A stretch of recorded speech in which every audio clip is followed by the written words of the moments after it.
For you guys not familiar with 57s, this is where the fuel door is hidden. And if you don't think that's the best design fuel door there ever was, then you're a commie. Just saying. All right, it's Nosy Joe here. Welcome back to my channel. A few weeks ago, I showed you how to put a front bumper on and a hood bar on a 57 Chevy.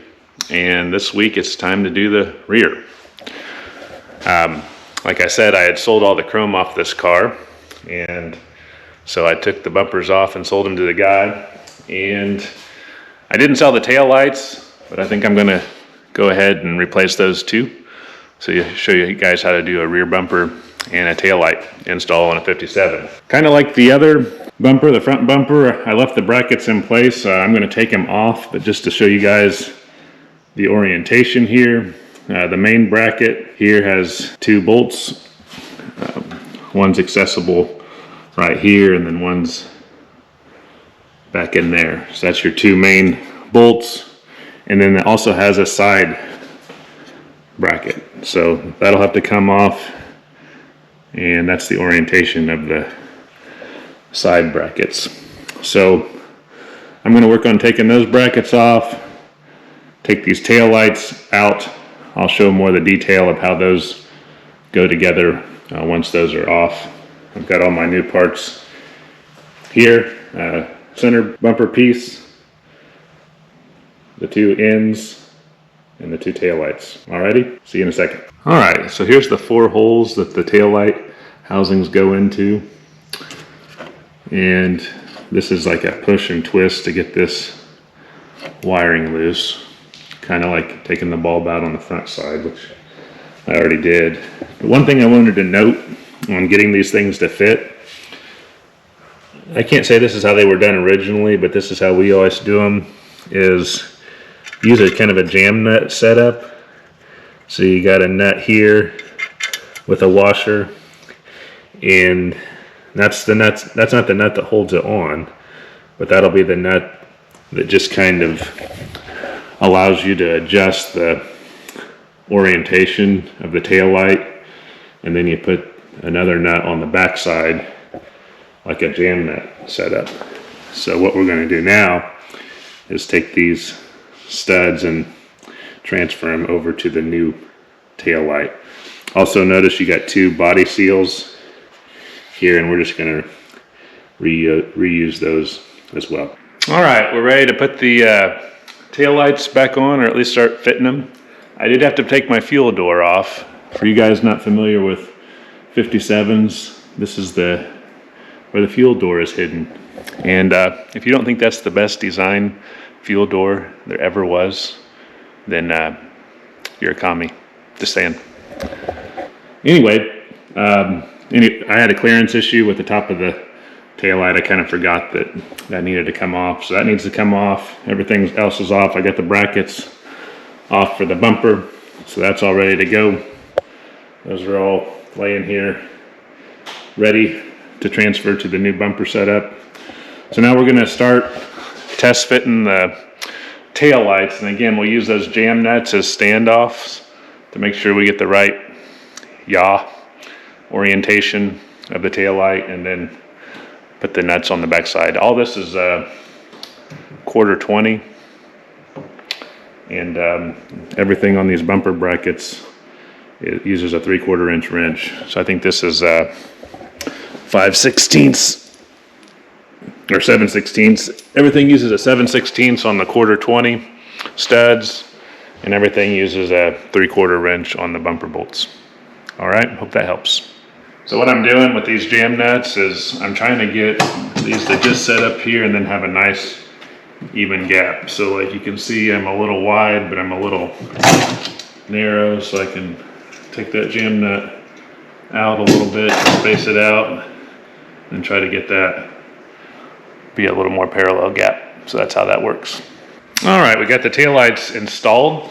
Go ahead and show you the passenger side first, because I'm most proud of it.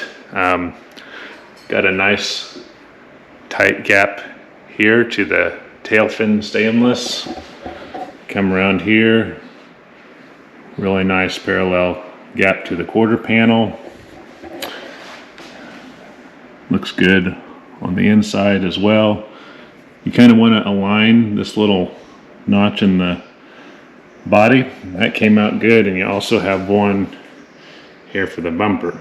All that looked real good, and I'm real proud of this profile here. The bulb is in, taillight lens is in. Got to have your blue dots, right? Now this side I'm going to go with, but I'm not as happy, and I think it's just how the thing was made. It's wide here. I'm all right as far as the side view, and that's kind of what I cheated everything towards, because I think that's the most noticeable on the car. It looks good here. I'm parallel with the fuel door, and I did have to adjust the fuel door a little bit to get that all lined up, but it works pretty well. The thing I'm least happy about is this. And that's just made into the taillight, because there's no way to shim this out far enough, and you'd end up messing up all your gaps to the body here and here to make up for that. But that was the sacrifice. You're talking about basically got 5 or 6 points of alignment, and that's the only one that I didn't get the way I liked it, and it's probably the least noticeable to anybody. Generally though, I really think the chrome looks good. It's a nice upgrade. Decent fit on the driver's side and great fit on the passenger side. So I'm going to take a break, and then we'll come back and work on this bumper. All right, I did a little bit more work between clips than I intended to, but got the bumper here on pretty close. If you can see here, chrome looks nice. I do need to do some final adjustment, kind of point out what I'm looking for here. I'm just a little bit wide through here. I'm not quite parallel with the taillight there. I want to kind of go up, kind of want to go in this direction on the right rear. The rest of it looks pretty good. I wish the taillights look like they could be kicked over a little bit. I'll have to decide if I'm going to do that or not. That's just kind of a problem with 57s and how they fit. But just to show underneath here, kind of how the brackets go. This is the side bracket that has the visible bolt head here on the bumper.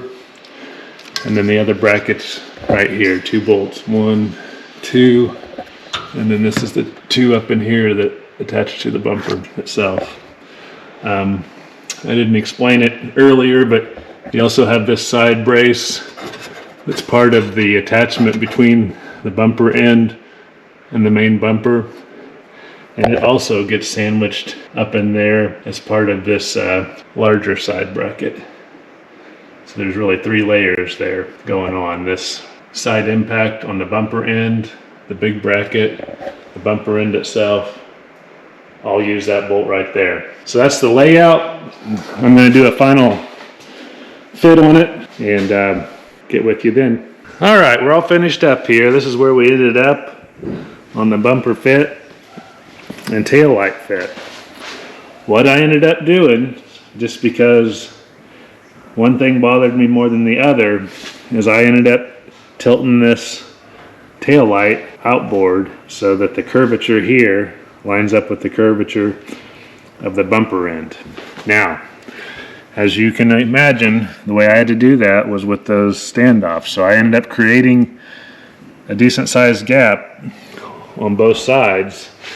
But the only way you can tell that is, standing here and looking for it.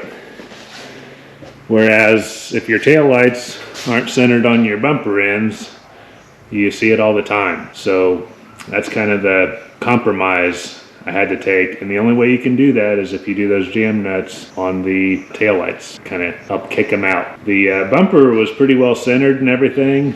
So that's why I chose to solve it like that. I'm real happy with how the bumper fits to the quarter panel. Ever see cars at a car show? Sometimes this bumper end is hanging out. Feel like I'm real good on the taillight there too. Everything looks real good. So again, just kick those taillights out. That's a common problem on 57s. Not just aftermarket parts, but they had that kind of tendency even on the original parts. So I think that's the best way to do it. I got to head to town and try to figure out the light bulb situation. But anyway, that's how you put on a rear bumper on a 57. That's how you line up your tail lights and get everything looking as good as you can. Hope you guys enjoyed it. Until next time, keep the rubber side down. Later.